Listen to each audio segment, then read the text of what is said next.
योगींद्रों के लिए भी जो दुर्लभ हैं, ऐसे श्री कृष्ण भी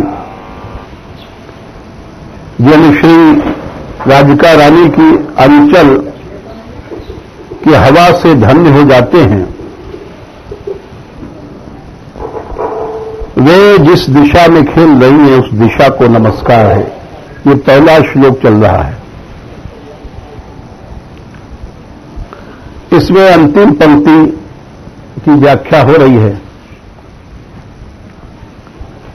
ये पहला श्लोक है, मंगलाचरण है। मंगलाचरण का बहुत महत्व होता है और जो भी उस ग्रंथ का सारा संक्षेप में मंगलाचरण में ही विषय रखा जाता है। इसीलिए इसको बहुत इस पर चर्चा हो रही है। यद्यपि बहुत नहीं हुई है, थोड़ी है, किंतु ये अंतिम पंक्ति में ये बताया गया साधन। ये जो मंगल के 3 गुण होते हैं, 3 प्रकार का मंगल होता है, आशीर्वादात्मक, वस्तु निर्देशात्मक और नमस्कारात्मक। वो तीनों गुण तो इसमें है ही हैं। ये एक शास्त्रीय परंपरा की दृष्टि से इसकी व्याख्या हुई। यद्यपि ये दृष्टि ठीक है, परंतु एक और दृष्टि भी है भावना की,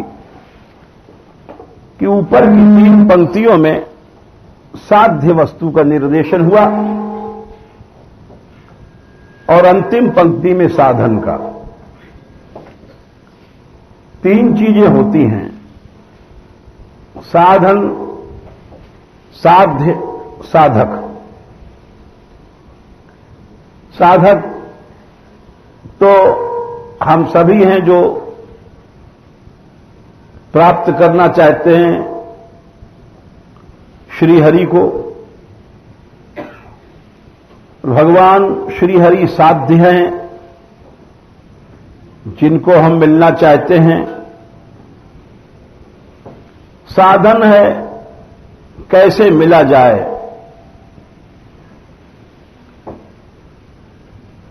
तो साध्य श्री राधा रानी ऊपर 3 पंक्तियों में बताई गई। अब चौथी में साधन, कि वे श्री राधा रानी मिलेंगी कैसे। उसके लिए उन्होंने अंतिम पंक्ति में धाम निष्ठा बताई। तस्या नमोस्तु वृषभान भुवो दिशेपि। वो जिस दिशा में खेल रही हैं उस दिशा को नमस्कार है। कहां खेल रही हैं? धाम। धाम जैसे वृंदावन, गोवर्धन, गोकुल, नंदगांव, बरसाना, ये सब धाम हैं जहां पर श्री राधा रानी खेलती हैं। तो ये धाम के प्रभाव से ही श्री जी मिल सकती हैं। ये साधन बताया। ये साधन कई जगह बताया गया है। वृंदावन शतक में भी आता है कि दूरे चैतन्य चरणाः कलिराविर्भून् महान् कथम कृष्ण प्रेम प्राप्ति बिना वृंदावन रज सेवया। कि जो चैतन्य आदि आचार्य थे वो सब तो दूर चले गए, जिनसे प्रेम की प्राप्ति होती थी, और घोर कलयुग प्रकट हो गया। ऐसे में कृष्ण प्रेम की प्राप्ति बिना धाम के आश्रय के नहीं हो सकती है, और कोई साधन नहीं है। और यही बात रसिकों ने भी कहा है, वृंदावन रस दूर है बिन से रजरूख, जब तक धाम का आश्रय नहीं करोगे जब तक नहीं मिलेगा। बोले ऐसा क्यों कहते हो, भक्ति के तो 64 अंग हैं। बोले 64 अंग हैं, किंतु वो भी उनमें 5 प्रधान हैं। साधनों में भी एक मुख्य साधन होता है, गौड़ साधन होता है। प्रधान से मतलब होता है जो निश्चित और शीघ्र फल देता है। तो जहां 64 अंग माने गए हैं भक्ति रसामृत सिंधु आदि में, वहां धाम को 5 प्रधान साधनों में माना गया। इसलिए बोले नाम करते हो, नाम तो ठीक है, श्री नाम का आश्रय, भागवत का आश्रय, वैष्णवों का आश्रय, सेवा और धाम, ये 5 मुख्य माने गए हैं। इन 5 में भी यहां तक कह दिया रसिकों ने कि यदि तुम धाम का आश्रय करते हो और तुमसे भजन नहीं भी बनता है तो भी तुम्हें भगवत प्राप्ति हो जाएगी। एक बड़ी विचित्र बात है। बोले और सब भक्ति के अंग छोड़ दो, धाम ही तुमको श्रद्धा से सेवन करो तो और किसी अंग की आवश्यकता नहीं। शतककार ने तो यहां तक कहा, शून्योपि श्याम यह श्री हरि भजन लवे नार्थी तुच्छार्थ मात्रे। बोले हम धाम में रहते भाई, अगर हम भजन नहीं होता है, शून्य हैं, तो भी लुब्धो नान्यत्र गोपी पद जन रमण दीक्षा सुखेपी। साक्षात गोपी रमण की साक्षात दीक्षा के लिए भी हम बाहर नहीं जाएंगे। और यहां तक वृंदावन के रसिकों ने कह दिया कि विपिन राज सीमा के बाहर हरिहु को निहार, हमें कृष्ण को भी नहीं देखना है, नहीं मिले तो नहीं मिले कृष्ण। इसी कारण से यहां अंतिम पंक्ति में धाम का आश्रय ही मुख्य साधन बताया गया। और ऐसा क्यों है, ये बड़ी वैज्ञानिक बात है। आप स्वयं विचार करो, धाम सनातन है, इसका प्रमाण हम आपको देते हैं। इसका प्रमाण यह है, जब पृथ्वी देवी आती हैं, 12 भगवान नीचे से उखाड़ के लाते हैं,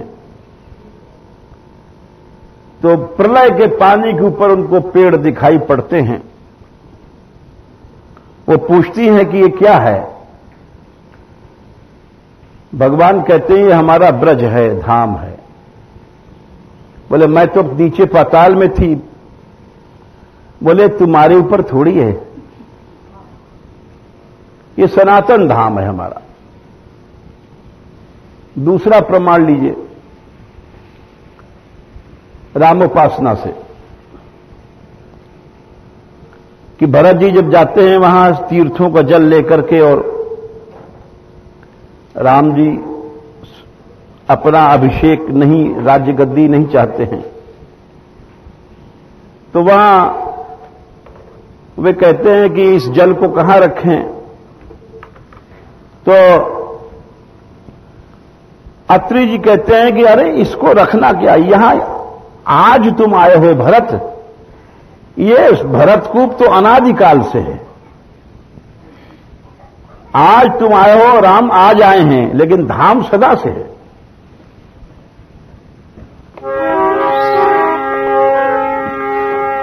अत्रि कहो तब भरत सन शैल समीप सुकूप, राखिय तीरथ तोयत पावन अमीय अनूप। बोले ये यहां रखो, ये सुंदर कूप है। बोले महाराज यहीं क्यों बता रहे हो? तो उन्होंने कहा ये अनादि होता है धाम। तात अनादि सिद्ध फल एहूता।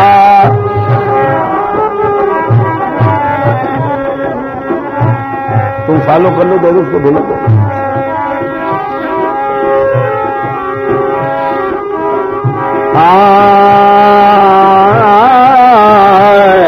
तात अत्रि जी कह रहे हैं भरत से कि भरत तुम आज आए हो, राम आज आए हैं, लेकिन ये धाम अनादि होता है। ये सबसे बड़ा प्रमाण है। राधा रानी प्रकट होती है, उसके पहले से बरसाना रहता है। हम इसके प्रमाण देंगे आपको। इसलिए धाम में वो शक्ति है जो श्री कृष्ण को दिखा सकते हैं। तात अनादि सिद्ध फल एहू।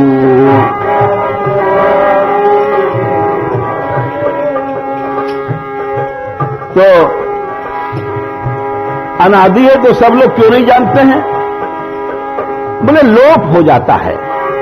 लोप्यों काल विदित नहीं केहू, ए लोप्यों काल विदित नहीं केहू।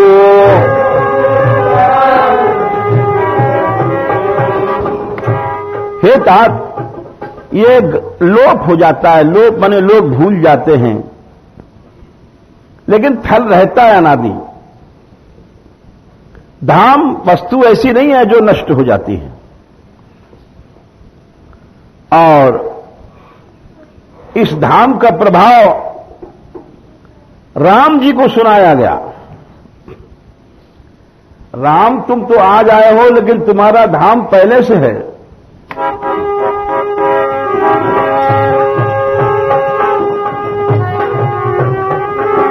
कहत कूप महिमा सकल कह, गए जहां रघुराओ।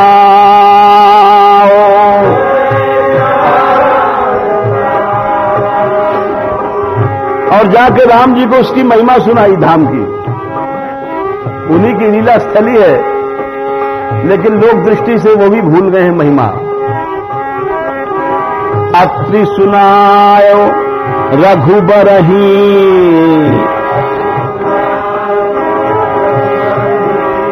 ए तीरथ पुण्य प्रभा।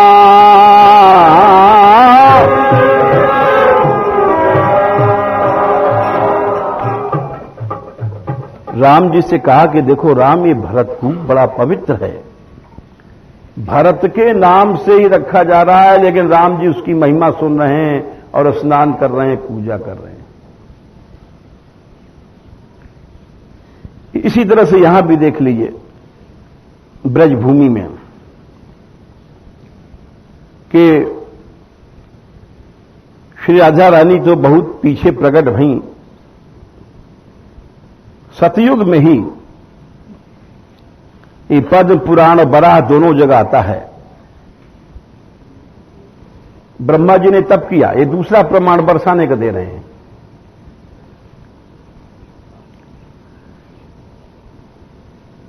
ब्रह्मा जी ने तप किया कि आपका अवतार होगा, और अवतार होने के बाद हम वहां आपका जो रस है, आनंद है, ये लेना चाहते हैं। तो उन्होंने कहा ठीक है, तुम जाओ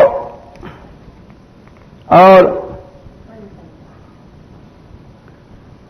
ब्रज में चले जाओ और ब्रज में जाकर के बरसाने चले जाओ। ये प्रमाण है शास्त्र का। वहां जाकर के पर्वत बन जाओ।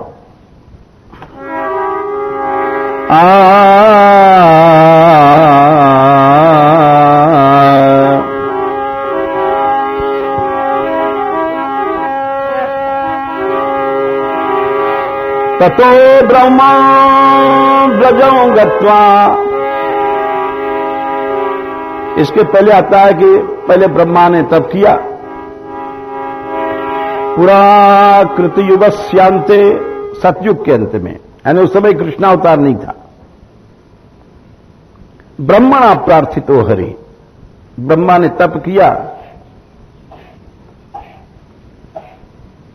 और कहा ममोपरि सदा तुम रास क्रीडां करिष्यसि। आपकी रासलीला देखना चाहते हैं? तो भगवान ने कहा ततो ब्रह्मन ब्रजम गत्वा, ब्रज में चले जाओ। ब्रह्मा जी पूछते हैं ब्रज तो बहुत बड़ा है, वृंदावन, गोवर्धन, गोकुल, नंदगांव, सब जगह ब्रज ही है। भगवान कहते हैं वृषभानपुरम गता, वृषभानपुर चले जाओ। ये प्रमाण है, अभी अवतार हुआ नहीं है। ये दूसरा प्रमाण है। धाम नित्य है। पर्वतो भवसि त्वं ही मम क्रीडांच पश्यसि। और वहां जाकर के तुम पर्वत बन जाना। बोले पर्वत बनने से तुमको हमारी सारी लीलाओं की प्राप्ति हो जाएगी। अब विचार कीजिए कि हो जाएगी, यानी अभी श्री कृष्ण है नहीं और कहा जा रहा है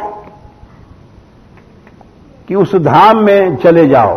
बृषभानपुर नाम बताया, इसके माने कि धाम सनातन है। ये सब प्रमाण ठोस हैं। और देखिए ध्रुव जी के समय में भी ये धाम था। ध्रुव तो बहुत पहले हुए हैं।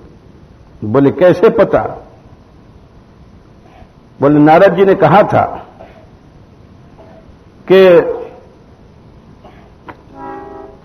ध्रुव तू भगवान से मिलना चाहता है?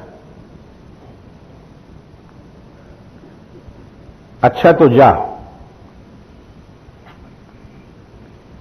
कहां जाऊं महाराज? छोटा सा बच्चा है 5 साल का।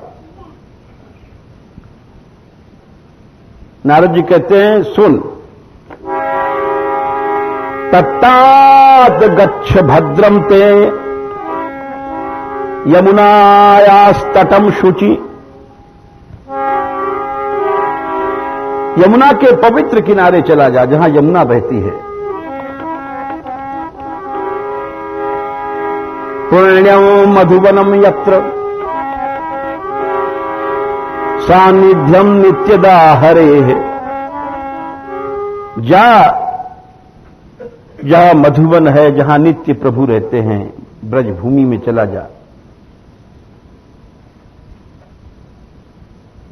तो ध्रुव जी ने कृष्ण लीला गाई है ब्रज में आकर के, जब इतनी जल्दी मिले। इसका प्रमाण यही भागवत में है। नारद जी ने कहा ओम नमो भागवते वासुदेवाय मंत्र दिया और साथ साथ लीला गान। नारद जी स्वेच्छावतार चरितैर अचिंत्य निज माया करिष्यति। ये भूतकाल भविष्य काल का प्रयोग है, जो आगे करेंगे। उत्तम श्लोकस्तद ध्यायेत हृदयंगमम। जो भगवान आगे करने वाले हैं ग्वाल बालों के साथ लीला, वासुदेव श्री कृष्ण, जो करेंगे, यानी अभी कृष्णावतार हुआ नहीं है, ये तीसरा प्रमाण। और देखिए धाम अनादि है, प्रहलाद जी को देखिए। प्रहलाद जी से ये जो छोटे छोटे बच्चे उनके साथ खेलते थे, वो लोग पूछने लग गए कि प्रहलाद, तेरे को इतना ज्ञान कैसे प्राप्त हुआ? जितने दैत्य पुत्र थे, तेरा कोई गुरु तो दिखाई नहीं पड़ता हमको। और गुरु हिरण्यकश्यप के महल में पहुंचेगा कैसे साधु? हिरण्यकश्यप के राज्य में कोई भगवान की, उसके राज्य में भक्ति नहीं कर सकता, फिर उसके महल में कहां से कोई बाबा जी पहुंचेगा? प्रहलाद त्वम वयम चापी नरते नियम विदमहे गुरुम। कोई साधु संत तो यहां आज तक फटका नहीं, तो मरेगा मजा करके क्या? इताभ्याम गुरुपुत्राभ्याम बालानापि ईश्वरो। और गुरु हैं तो ये हमारे शंडामर्क हैं, ये दिन रात कहते हैं हिरण्यकश्यप भगवान, हिरण्यकश्यप भगवान। ये शुक्राचार्य के छोरा, ये चापलूस, ये तो भगवान के बैरी हैं। तो तेरे को कहां से ज्ञान मिला? प्रहलाद बोले हमको गर्भ से मिला ज्ञान, जब मैया के पेट में है। बोले ऐसे? बोले गुरु तो वहीं काम दे जाए, गुरु का पिछले जन्म का भी संबंध रहता है। हम किसी को कुछ नहीं कह सकते, किसी की आलोचना नहीं करनी चाहिए, किसी के बारे में किसी को कुछ कहने का हक नहीं है। ये वही कह सकता है जो अनजान है। प्रहलाद को आक्षेप लगाया दैत्य पुत्रों ने कि तेरा गुरु तो कोई है नहीं है। तो प्रहलाद ने उत्तर दिया कि गुरु के बिना तो ज्ञान होता ही नहीं है। ये कोई जरूरी कि हमारा गुरु तुमको दिखाई पड़े? हम पेट में थे जब ही हमें गुरु मिल गए थे। बोले हमारी मां को, ये सब बड़ी ही चमत्कारिक बातें हैं, रहस्यमयी बातें हैं, जिसको हम जैसे भोंटे अकल के आदमी नहीं समझ सकते। अरे तुम्हारे में जब श्रद्धा नहीं तो 1000 गुरु मिल जाएंगे तभी कुछ नहीं, तुम भटकते रहोगे। प्रहलाद बोले कि जब हमारी मां को इंद्र, हमारे पिता तो चले गए तपस्या करने, हिरण्यकश्यप, हमारी माता को इंद्र हरण करके ले गए। क्यों? कि हम पेट में थे। बोले शत्रु का बेटा है, ये भी बड़ा बलवान होगा, लाओ इसको खत्म कर दो। तो जब इंद्र हमारी मां को पकड़ करके ले जा रहे थे, और कैसे ले जा रहे थे? रुद्तीम कुररीम इव, हमारी मां रो रही थी जैसे कुररी पक्षी बड़ी जोर से रोती है, और इंद्र से कह रही थी अरे मैं तो गर्भिणी हूं, मैंने तेरा क्या किया है देवराज? इंद्र बोले वो गर्भ ही तो नष्ट करना है तेरा, श्याप को बच्चा तो जहर ही लेके पैदा होगा।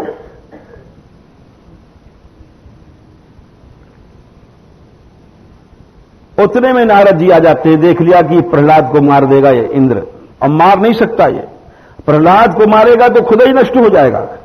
रास्ते में आ गए, प्राह मैनाम सुरपते ने तुम अर्हस्य नागसम। ए इंद्र! इंद्र घबरा गए, बोले महाराज अरे इस निरपराध को मत ले जा। मंच मंच महाभाग सतीम पर परिग्रहम, इंद्र होकर के पराई स्त्री को तू पकड़ता है। इंद्र बोले महाराज मेरी कोई भोग की दृष्टि तो नहीं है। बोले फिर क्यों पकड़ता? आस्ते अस्या जठरे वीर्यम अविषयम सुरद विषह, इसके गर्भ में पेट में महान हिरण्यकश्यपु का वीर्य है। नारद जी बोले अरे ऐसा कहीं सोचना नहीं, अयम निष्किल विषह साक्षात महाभागवतो महान, इसके पेट में तो महाभागवत है। अत्वया न प्राप्स्यते संस्थाम अनंतानुचरो बलि, बोले इसको तू इंद्र मार ही नहीं सकता, तेरे जैसे इंद्र क्या मारेंगे इसको। इंद्र बोले क्यों महाराज? अरे बोले ये अनंत भगवान का अनुचर है, इंद्र ऐसा सोचना नहीं, तेरा सब मटिया मेट हो जाएगा। अनंत भगवान का दास है, भगवान के दास से द्रोह नहीं करना, नहीं सब तुम्हारी अकड़ वकड़ नष्ट हो जाएगी, मिट्टी सब टूट जाएगी तुम्हारी, किस अकड़ में घूमते हो। भगवान के भक्तों के प्रति इंद्र के कान खड़े हो गए कि नारद जी कह रहे हैं अनंत भगवान के दास से तू अगर मन में जरा भी सोचा तो नष्ट हो जाएगा। त्वया न प्राप्स्यते संस्थाम, तो इसका एक बाल नहीं बिगाड़ सकता इंद्र। तो इंद्र डर गए और इंद्र ने छोड़ दिया। नारद जी ले गए अपने आश्रम में और वहां उसको कयाधु नाम था प्रहलाद की मां का, और वो उसको उपदेश देते थे। और ऋषि ने यह आशीर्वाद दे दिया था, बोले साहब बच्चा क्यों नहीं हुआ पैदा? हजारों वर्ष तपस्या किया, जब तक पेटे में रहा ही क्यों? बोले ऋषि ने कह दिया था, वो डर रही थी, कयाधु डर रही थी। कांप रही थी डर के मारे कि जा दिन हमारो पैदा होगो बच्चा, वाई दिन इंद्र फिर आ धमकेगो। तो नारद जी ने कहा तू डर मत, क्षेमाए इच्छा प्रसूते, तू जब चाहेगी जब ही तेरे बच्चा पैदा हो, जब तक पेट में रहेगो। अब हजारों वर्ष तक प्रहलाद जी पेट में बंद रहे, लेकिन उनको कोई कष्ट नहीं हुआ। क्यों? वहां दिन रात भगवान के गुणगान नारद जी वीणा से गाते सुनते रहते। अब कितना सत्संग मिला उनको। बाहर तो अब सत्संग थोड़ी देर रहता है, कुसंग ज्यादा रहता है। आप कहीं भी देख लो, सत्संग तो थोड़ी देर रहेगा, मान लो 1 घंटा हुआ, आध घंटे 1.5 घंटे, उसके बाद कुसंग चलता है। हम आपस में लोगों में बोले वो ऐसा है, वो ऐसा कहता है, वो ऐसा कहती है, वो इस तरह, वो ये करता है, वो करता है। ये सारी चीजें उपासना को नष्ट कर देती हैं।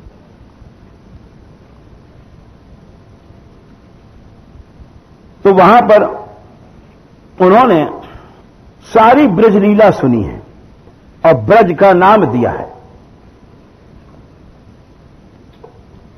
प्रहलाद जी कहते हैं अरे असुर बच्चों, दैतेय यक्ष रक्षांसी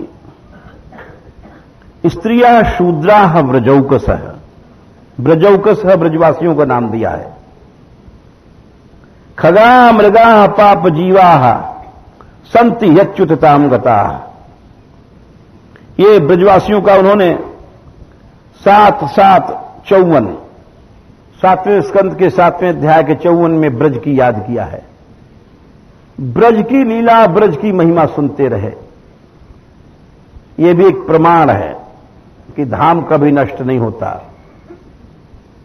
ध्रुव के समय में, प्रहलाद के समय में, राम से पहले, ये सारे प्रमाण हमने इसीलिए दिए, ठोस प्रमाण है। और सृष्टि से पहले बड़ा पुराण का, सृष्टि बनी नहीं थी, इसीलिए धाम का अवतार होता है। इसको साधारण जंगल या गांव नहीं समझना चाहिए। जो ऐसा समझता है उसको उपासना सिद्ध नहीं होती है। और अगर श्री कृष्ण से मिलना है, राधा रानी से मिलना है, हम लोग रह रहे हैं साहब, कितने दिन से कोई कीर्तन कर रहा है, कोई परिक्रमा कर रहा है, कोई माला कर रहा है, अब का हुए भगवान नहीं मिले। ये कारण क्या है? आदमी सोच सकता है, सोचता भी। जब धाम की ऐसी महिमा है कि जाओ बरसाने निश्चित श्री राधा रानी मिल जाएंगी, वृंदावन चले जाओ निश्चित रास बिहारी मिलेंगे, और शास्त्र कह रहा है, तो क्या कारण है? लोगों के 50 साल बीत गए मधुकरी खाते खाते, भजन करते करते, और ठाकुर थूकवे भी नहीं आए हो कि दर्शन तो देना दूर रहा, थूक जाए कम से कम। थू ये हमारे बाबा कहते थे। काऊ ने जाकर उनसे पूछी एक बार कि महाराज कोई लाडली जी को आपको अनुभव हो? तो उन्होंने कहा भैया हमें तो ठाकुर ने पीक भी नहीं डाली, पीक पान की पीक थूक जाए कबू, ऐसा वो नहीं हुआ आज ताई। बोले महाराज तुम्हारा फिर कोई अनुभव है? बोले यही बहुत अनुभव है। 2 अनुभव हैं हमारे। बोले क्या? एक तो काऊ सेठ के गुलाम नहीं बने, न अब हम जैसे साधु सेठन के गुलाम बन जाते हैं, उन्हीं को दिखाएंगे, दर्शन कराएंगे, उन्हीं को पास, उन्हीं के मोटर पर घूमेंगे, उन्हीं के पिट्ठू बन जाते हैं। और एक उनके शब्दों में बोले रानी मूड़ी के चेला नहीं बने, मतलब स्त्री के। हां, 2 बात कहते, ये उनकी बात है, यह आपको शब्द कड़े लगें चाहे नरम लगें। और कहा भी गया है कि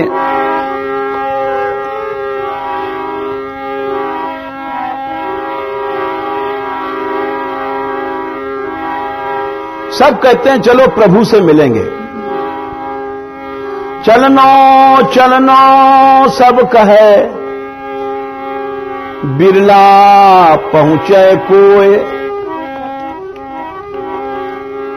सब कहते हैं चलो प्रभु से मिलेंगे, लेकिन एक कंचन एक कामिनी दुर्गम घाटी दोय। ये 2 घाटी हैं, ये 2 घाटी में जरूर मर जाता है। कहीं पैसा जोड़ने लग जाएगा, कहां से पैसा मिले? गौशाला बनाते हैं, कोई बछड़ा बेचता है, कोई गैया बेचता है, जन कहां से पंगत के नाम पे लाए, वो जन कहां से प्रपंच करके पैसा दे। अरे भोग वासना। तो ये जो आप कहते हो कि धाम में कैसा भी पापी जाए फिर भी उसको प्रभु मिलेंगे, आज तक नहीं मिले, क्यों? तो इसका उत्तर देखिए, शास्त्रीय उत्तर।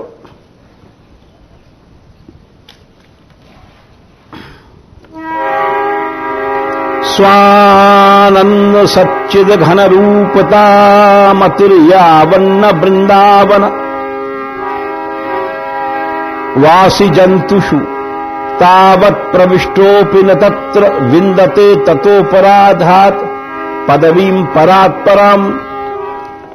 इसका कारण यह है, ये जो धाम है स्वानंद सच्चिद घन रूपता मति, इस धाम में चिन्मय बुद्धि रहे सब जगह। ये दिव्य है, श्री कृष्ण में, राधा में।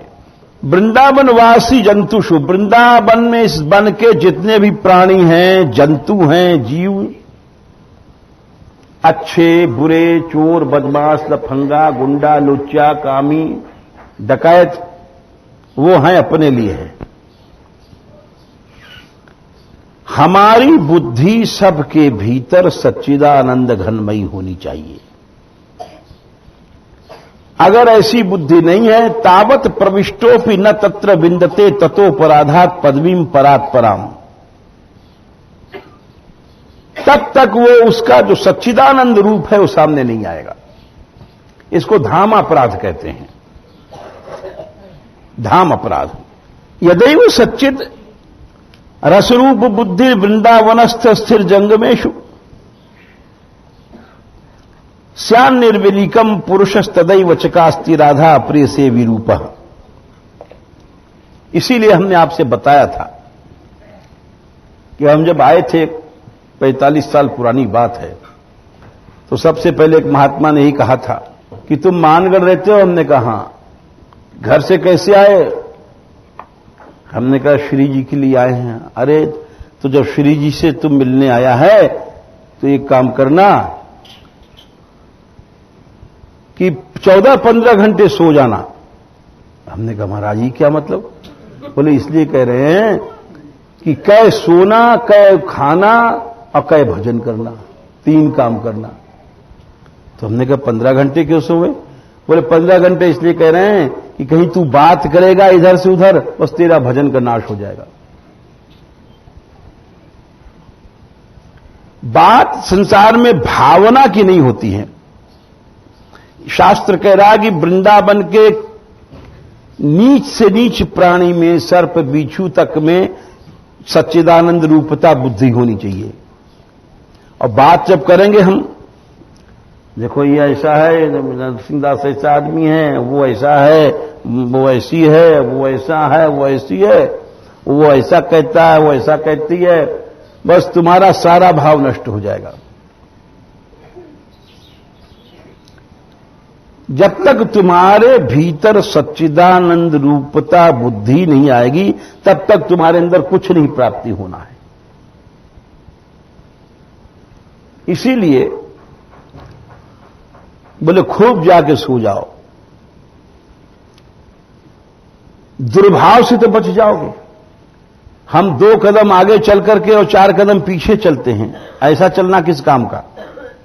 किसी ने कहा श्री जी इधर है साहब, बड़ी दौड़ लगाई हमने और 50 कदम दौड़कर फिर उल्टे दौड़ने लग गए, 500 कदम पीछे। ऐसे चले थे क्या फायदा? सच्चिदानंद रूपता जो बुद्धि है, भाव है, यही एक दुख भरी कहानी है हम लोगों के सबके साथ में। और ये शास्त्र प्रमाण है कि ऐसा जब तक करेंगे तब तक कुछ नहीं मिल सकता है। चाहे 1000 वर्ष तक मनुष्य भिक्षा मांग ले, चाहे कोई जतन कर ले, कुछ भी कर ले।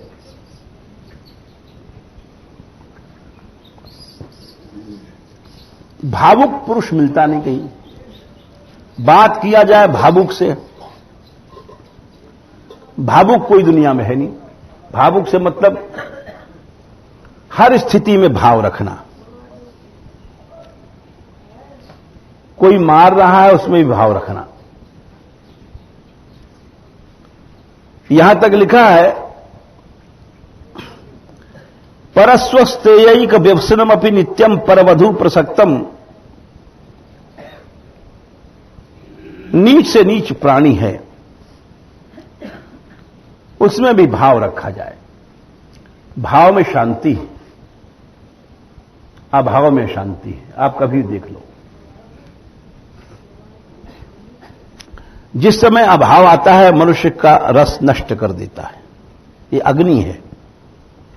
और जिस समय भाव उत्पत्ति होती है, वो भाव की पहचान है। भाव एक सत्ता है, भाव की परिभाषा है शुद्ध सत्व विशेषात्मा, प्रेम सूर्यांशु साम्य भाग, चित्त माश्रण कृदसौ भाव इत्युदीर्यते। भाव ये हो जो चित्त को एकदम चिकना बनाती रहती है, एकदम चिकना। शुद्ध सत्व है, उसको रजोगुण तमोगुण नष्ट नहीं कर सकता, उसको भावुक कहते हैं। अब हम कहते हैं हम भावुक हैं, और जरा सी बात पर साहब लगड़ने लग गए, गुस्सा आ गया, हर्ष आया, शोक आया, भावुक उसको नहीं कहते। क्षणे रुष्टा क्षणे तुष्टा, रुष्टा तुष्टा क्षणे क्षणे अव्यवस्थित चित्ता नाम प्रसादोपि भयंकर, उसको भावुक नहीं कहते हैं। तो भावुक का संग ही नहीं दुनिया मिलता। आजकल भावुक कहां है?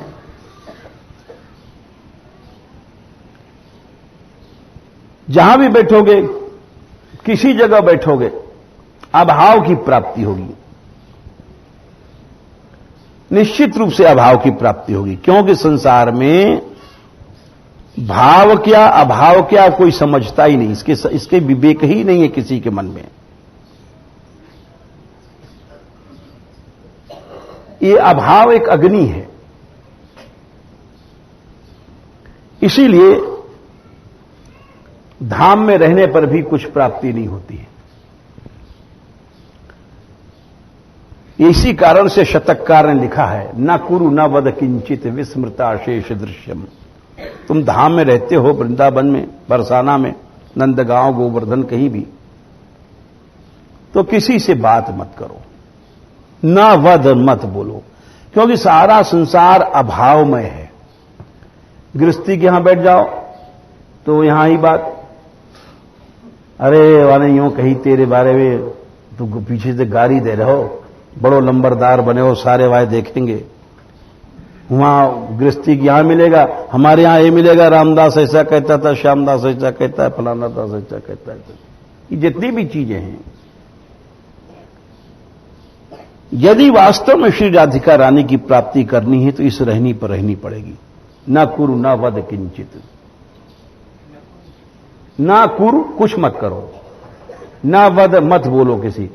कुछ करने गया आप, मान लीजिए कोई अन्य कार्य, तो वहां लोगों को संपर्क होगा अभाव वालों का। और विस्मृता शेष दृश्यम, सारी पिछली बात को भूल जाओ, पीछे आपका जिससे बैर था, जिससे प्रेम था, जिससे कुछ भी था। स्मर मिथुन महस्तद गौर नीलम स्मरार्थम, केवल गौर नील का स्मरण करो। बहुजन समवाया दूर मुद्विज्जयाहि, ज्यादा जन समुदाय से दूर चले जाओ। क्यों चले जाओ? क्योंकि समाज में भावुकता नहीं है। प्रिय निवसतु दिव्य श्रील वृंदावनेस्मिन्, हे भाई श्रील वृंदावन में तुम इस तरह रहना, फिर तुमको प्राप्ति हो जाएगी। देखो, आप समझो इस बात को, जरा से अभाव से कृष्ण बिछड़े भय मिले भय बिछुड़ जाते हैं। हम आपको उदाहरण दे रहे हैं। कृष्ण कितने सरल हैं, आपके दास बन जाएंगे, आपके घर की नौकरी कर जाएंगे, आपको पता नहीं पड़ेगा। लेकिन कितने कठिन है, जरा सा अभाव आने पर दूर। उदाहरण देखो आप, क्योंकि बिना उदाहरण के बात समझ में नहीं आती। भक्तों का जो चरित्र है वही उदाहरण है। त्रिलोचन भक्त भय हैं, ये नामदेव जी के गुरु भाई थे, इनका परिचय समझ लो। ज्ञानदेव जी के दो शिष्य भय हैं, दो नेत्र के समान बताए हैं, एक नामदेव एक त्रिलोचन। एक त्रिलोचन भक्त, एक नामदेव जी। नामदेव जी के तो आपने नाम सुना होगा, इसलिए उस विषय को नहीं कहेंगे हम। त्रिलोचन जी की बात सुना रहे हैं। ये बड़ा भक्तों में भाव रखते थे,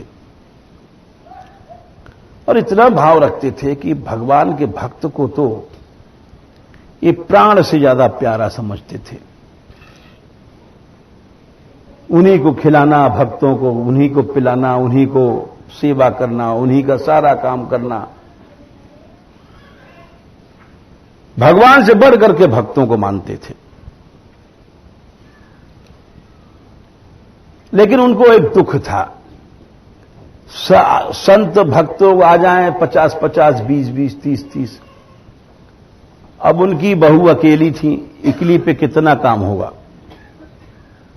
अब रोटी करे बेचारी कि संतों का आसन लगवावे, भक्तों का कि पानी कोई मांग रहा है पानी दे, जब चूल्हे में बैठे कि पानी दे, तो बड़े दुखी रहते थे। दुखी होकर के बाहर घर से जा रहे थे, एक दिन प्रभु से कह रहे थे, प्रभु कोई ऐसा सेवक दे दे जो भक्तों की सेवा करे। विलाप करते जा रहे, रोते जा रहे कि ऐसा कोई सेवक दे दे। सेवा तो संसार में कठिन है, ये सब काम हो जाएगा, सेवा नहीं हो सकती है।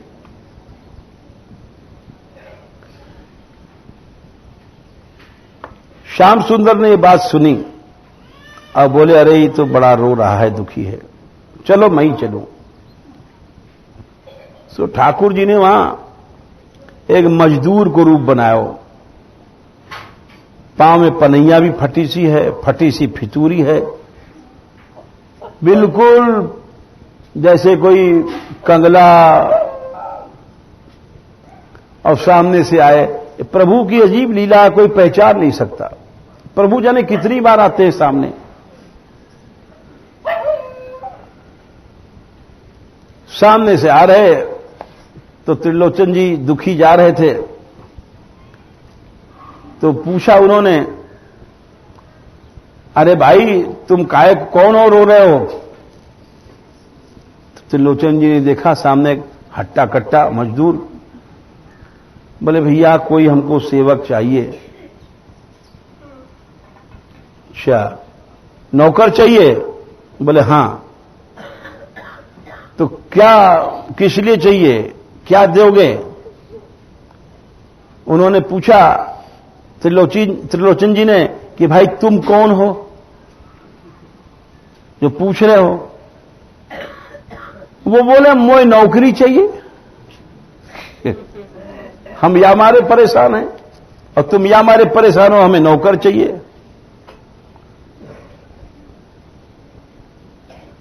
तो त्रिलोचन जी बोले, अरे भाई नौकरी तो हमारे यहां है। बोले ठीक है, तो हम काम क्या है? बोले हमारे भक्त संत सब लोग आवे, इनकी सेवा करनी पड़े। बोले बस बस, हम तो सेवा में बड़े होशियार हैं। पांव दाबना, कपड़ा धोना, सब काम करना, जूठन मांजना, ये सब काम में हम बहुत चतुर हैं। तो अरे भाई तुम सब काम, और सब काम क्या लोगे?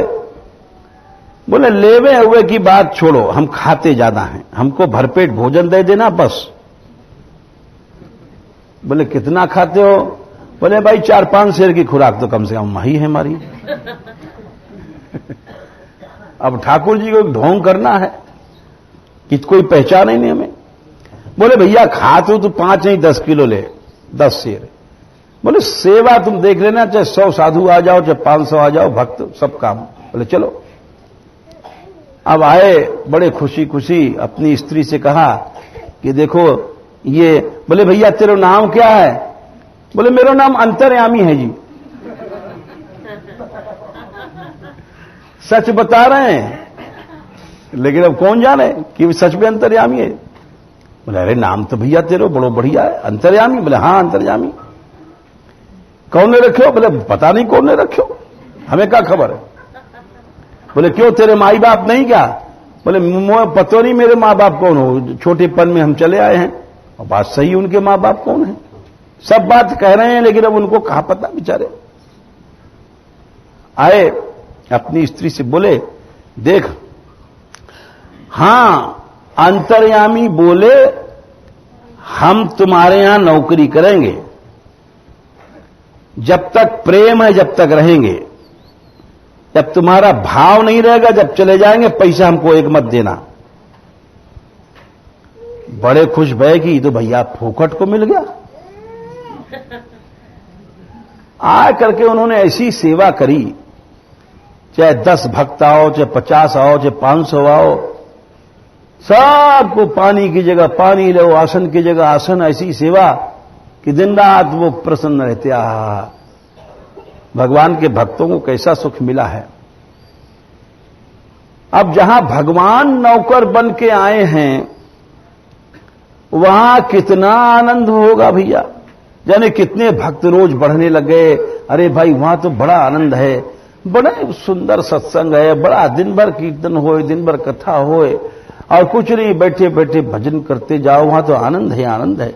तमाम आवे लगे लोग, संत भक्त 20-20 आवे, 50-50 आवे, 100-100 आवे, सबको अंतर्यामी संभाल ले। अब ये बात बता रहे हैं कि देखो भाव कैसे टूटता है एक सेकंड में। 13 महीने तक सेवा करी, 2 4 6 दिन नहीं, 13 महीने 1 साल से ज्यादा। अब बातन में ही सब नष्ट हो जाता है। एक दिन इनकी बहू गई कुआं पर नहाने।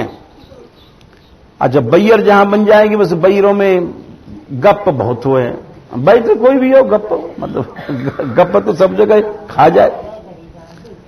तो अब पूछ रही, अरे तेरे घर तो बड़े अब धूमधाम रहे, बड़ा कथा कीर्तन रहे। बोले हां, हमारे यहां बहुत से संत भक्त आवे हैं। बोले क्यों? बोले एक अंतर्यामी आया है सेवक, वो बहुत काम करे। बोले अरे तो बड़े अच्छे, बहुत अच्छो काम करे, कुछ ले? बोले ना, खावे घनो।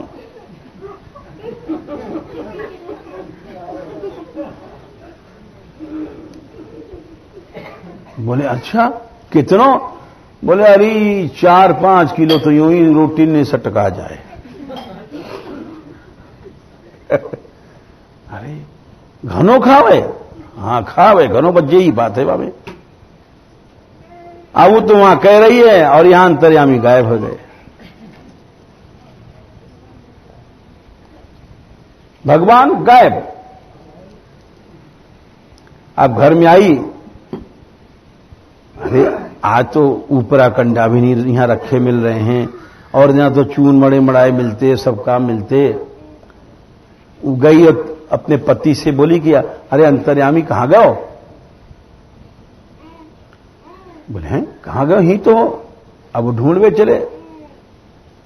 तमाम ढूंढ आए, गांव में गए, सब जगह, वो कोई नहीं। आके अपनी स्त्री से बोले, तैने कछु कही बातें? बोले मैंने तो कछु नहीं कही। बोले ऐसी बात तो नहीं है। कोई कहीं न कहीं भाव की गड़बड़ी भई है। जब अंतर्यामी चलोगा वो है, अंतर्यामी ने कही थी हम 1 पैसा तुम्हारो नहीं लेंगे, लेकिन भावना तुम्हारी जब गड़बड़ हो जाएगी, वह दिन हम चले जाएंगे। बोले मैंने तो कुछ नहीं कही। बोले फिर याद कर, सोच। आदमी गलती करे, समझ जाए तो समझ जाए। बोले यही कुछ नहीं, कुआं पर गई थी, तुम एक पूछ रही थी कि तेरे घर तो बड़ो काम करवे आ रहे हो। हमने कहा आए तो है, वो खावे घनो। बोले बस बस बस, जब ही चलोगे वो। माने कही थी हमसे कि जब तक तुम्हारे भाव है मैं रहूंगा, जा दिन भाव घट जाएगा वह दिन नहीं रहूंगा। मेरी यही तनख्वाह है, मैं पैसा नहीं लूंगा। अब उनको विरह भयो, जो साक्षात भगवान थे, इतना प्रेम बढ़ गयो। हाँ अंतर्यामी अंतर्यामी, पागल बन गए, रोते डोले, अंतर्यामी कहां, अंतर्यामी कहां, अंतर्यामी कहां। वो पागल की तरह घूमने लग गए, जंगल में चले गए। तो आकाशवाणी भई कि मैं ही तेरे घर 13 महीने तक रहो, और तू कहे तो फिर आके तेरी नौकरी कर जाऊं, लेकिन तेरी स्त्री में भाव दोष हो गया, हमारी शर्त थी। अब भगवान से कैसे कहने कि हां तुम फिर से नौकर बन के आओ। हाथ मलते चले आए। तो ये उदाहरण याल सुनियो, ये याली हमने बताओ कि मनुष्य का जो भाव है, हृदय का भाव, वो 1 सेकंड में नष्ट हो जाता है। यही बात बता रहे हैं यहां। धाम का चमत्कार क्यों नहीं है?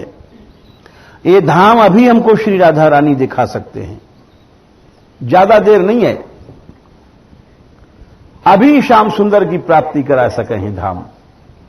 जैसा कि उन्होंने कई साधन बताई कि तस्या नमोस्तु वृषभान भुवो दिशेपि। हम धाम को नमस्कार कर रहे हैं क्योंकि ये श्री जी से मिला सकते हैं, लेकिन युवा को उत्तर यह है कि हम लोग धामापराध करें हैं। धामापराध क्या है? अभाव करना।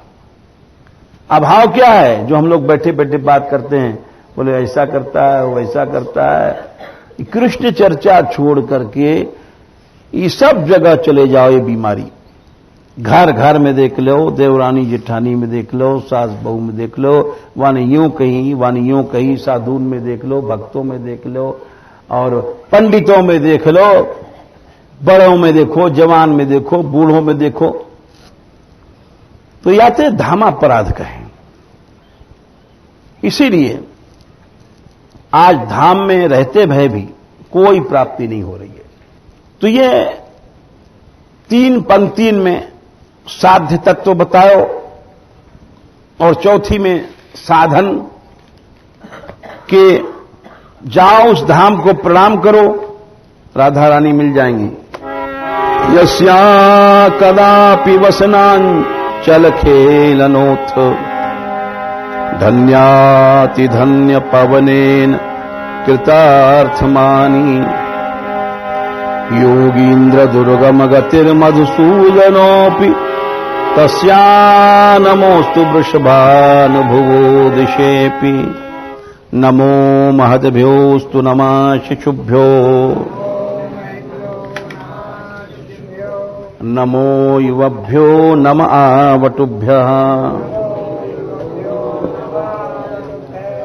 ये ब्राह्मणागाम अवधूतलिंगा शरन्ति तेभ्यः शिवमस्तु राज्ञाम्।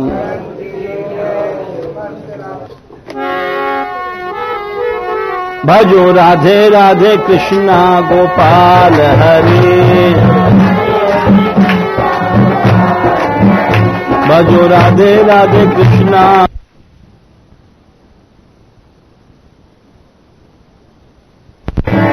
भजो राधे राधे कृष्णा गोपाल हरि,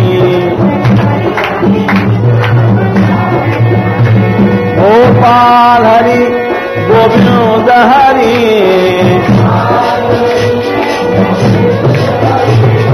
गोपाल हरि गोविंद हरि, भजो राधे राधे कृष्णा गोपाल हरि, भजो राधे राधे कृष्णा गोपाल हरि, गोपाल हरि गोविंद हरि, गोपाल हरि गोविंद हरि, गोपाल हरि गोविंद हरि, भजो राधे राधे कृष्णा गोपाल हरि, भजो राधे राधे कृष्णा गोपाल हरि, भजो राधे राधे कृष्णा गोपाल हरि, गोपाल हरि गोविंद हरि, गोपाल हरि गोविंद हरि, गोपाल हरि गोविंद हरि, गोपाल हरि गोविंद हरि, गोपाल हरि गोविंद हरि, भजो राधे राधे कृष्णा,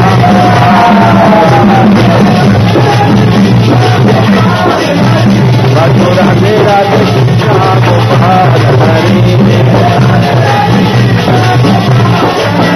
भजो राधे राधे कृष्णा गोपाल हरि, भजो राधे राधे कृष्णा गोपाल हरि, गोपाल हरि गोविंद हरि, गोपाल हरि गोविंद हरि, गोपाल हरि गोविंद हरि, गोपाल हरि गोविंद हरि, गोपाल हरि गोविंद हरि, हे भजो राधे राधे कृष्णा गोपाल हरि, भजो राधे राधे गोपाल हरि भजो राधे राधे कृष्णा गोपाल हरि